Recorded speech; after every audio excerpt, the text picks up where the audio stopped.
అందరికీ praise the lord. అందరు బాగున్నారా?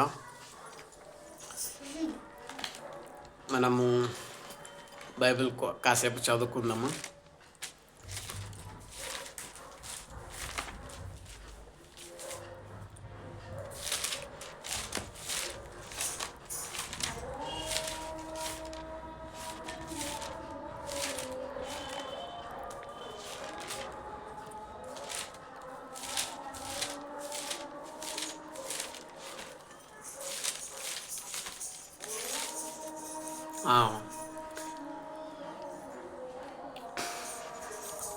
కీర్తనలు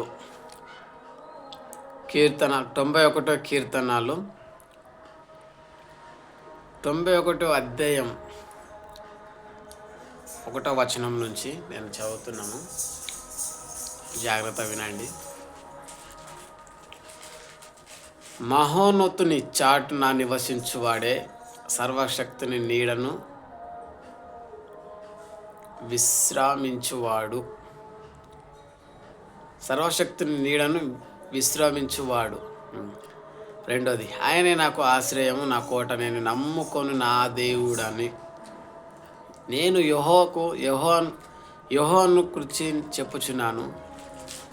వేటగాని ఊరిలో నుండి ఆయన నిన్ను విడిపించును. నాశనకరమైన తెగులు రాకుండా నిన్ను రక్షించును. ఆయన తన రెక్కలతో నిన్ను కప్పును. ఆయన రెక్కల కింద నీకు ఆశ్రయము కలుగును. ఆయన సత్యము కీడము డాలునై ఉన్నది. రాత్రి వేళ కలుగు భయంకైనను, పగటి వేళ ఎగురు బాణమునకైనను, చీకటిలో సంచరించు తెగులునకైనను, మధ్యాహ్నమందు పాడు చేయి రోగమునకైనను నువ్వు భయపడకుందువు. నీ పక్కన 1000 మంది పడినను, నీ కుడి పక్కను 10,000 మంది కూలినను అపాయం నీ యొద్దకు రాదు.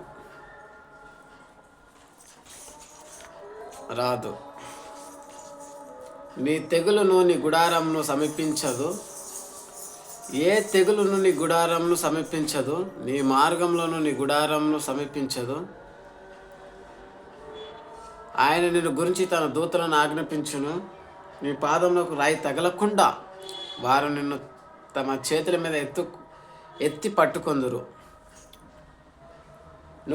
నువ్వు సింహములను నాగుపాములను తొక్కెదవు, కొదమ సింహములను భుజంగములను అణగదొక్కెదవు. అతడు నన్ను ప్రేమించుచున్నాడు గనక నేను అతనికి తప్పించేదను. అతడు నా నామము ఎరిగినవాడు గనుక నేను అతనికి ఘనపరిచెదను. అతడు నాకు మొరపెట్టగా నేను అతనికి ఉత్తరం ఇచ్చేదను. శ్రమలో నేను అతనికి తోడై ఉండేదను. అతనికి విడిపించి అతనికి గొప్ప చేసేదను. దీర్ఘాయువు చేత అతనిని తృప్తిపరిచేదను. నా రక్షణ అతనికి చూపించేదను. హల్లెలూయా, ప్రైజ్ ది లార్డ్. ఈ చిన్ని వాక్యాన్ని దేవుడు దీవించునుగాక. ఇక్కడ వాక్యం ఏం చెప్తుందంటే, దావీదు కుమారుడు, దావీదు మహారాజు, దావీదు అభిషేకింపబడిన ఒక మహారాజు. ఎవరి చేత అభిషేకం? సాముయేలు చేత అభిషేకం పొందుకున్నాడు ఆయన. సాముయేలు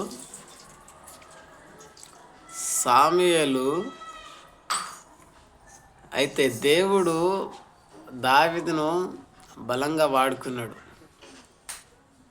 దావీదు స్ట్రాంగ్గా ఉన్నాడు. దేవుని బట్టి స్ట్రాంగ్ ఉన్నాడు. యెహోవా నా కాపరి, నాకు లేమి కలగదు.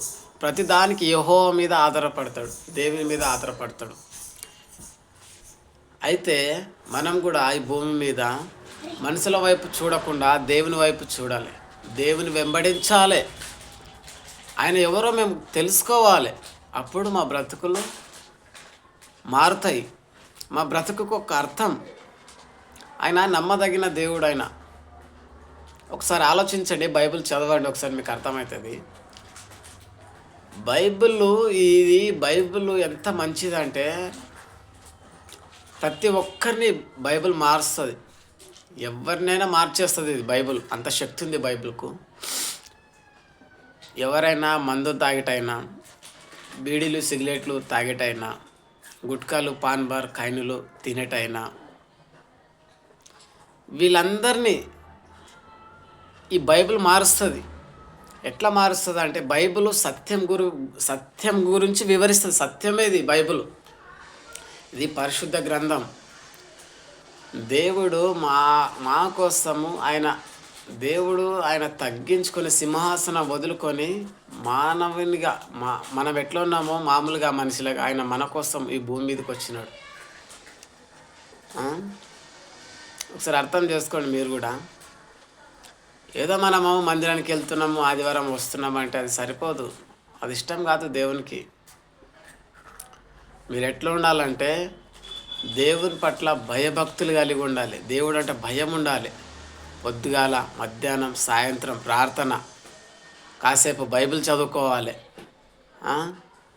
ఎట్లా ఉండాలంటే దేవుని పట్ల భయం కలిగి ఉండాలి. దేవుడు అంటే భయం ఉండాలి మాకు. అయ్యో ఈరోజు నేను బైబిల్ చదవలేను కదా, బైబిల్ చదవాలి, తీయాలి, చదువుకోవాలి బైబిల్ అని ఆ భయం ఉండాలి. దేవుని ప్రియాలో నేను ప్రార్థన చేసుకోలేను కదా, ప్రార్థన చేసుకోవాలి అని ఆ భయం ఉండాలి. అయితే మన కుటుంబంలో శాంతి, సమాధానం, నెమ్మది ఉంటుంది. మన కుటుంబంలో ఎట్లా ఉంటుందంటే మనకు ఏ లోటు ఉండదు. ఇక దేవుడు నివసిస్తాడు మా కుటుంబంలో. అట్లా ఉంటే దేవుడు నివసిస్తాడు. మనకి ఎప్పుడు క్షేమంలే. మన వెంట దేవుడు వస్తూ ఉంటాడు.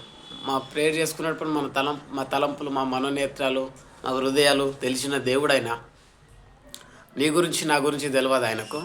ఏమి ఇయ్యాలో, ఎలా చెయ్యాలో ఆయనకు అన్నీ తెలుసు. ఎప్పుడు ఇయ్యాలో అప్పుడే ఇస్తాడు దేవుడు. అందుని బట్టి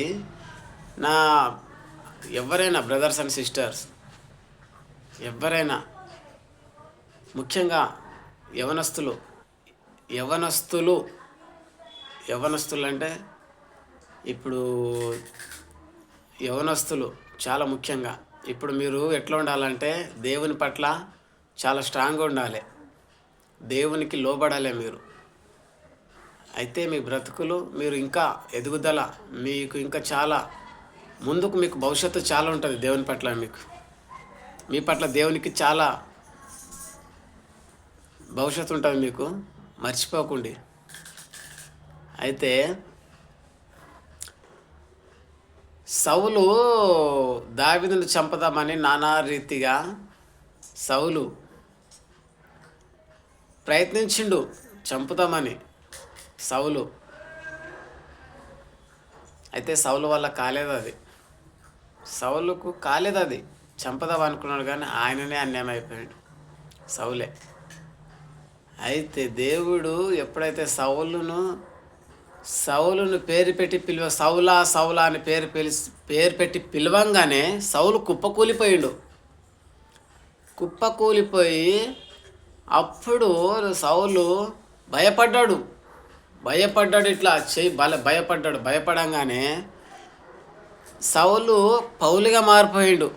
పౌలు అపొస్తలుల కార్యములు పౌలు 14 సంఘాలు కట్టిండు. పౌలు చూడండి, మారినాక 14 సంఘాలు కట్టిండు పౌలు. చూడండి, అట్లా మనం కూడా అదే రీతిగా ఉండొద్దు. మనం మారాలి. మనం మారు మనసు పొంది బాప్తిసం తీసుకొని అనేకులకు చెప్పాలి. ఇట్లా కాదు ఇట్లా అని చెప్పాలి. మన కుటుంబంలో చెప్పాలి, మా అన్నదమ్ములకు చెప్పాలి మంచిగా. అది దేవుడు ఈ చిన్న వాక్యాన్ని దీవించును గాక. God bless you.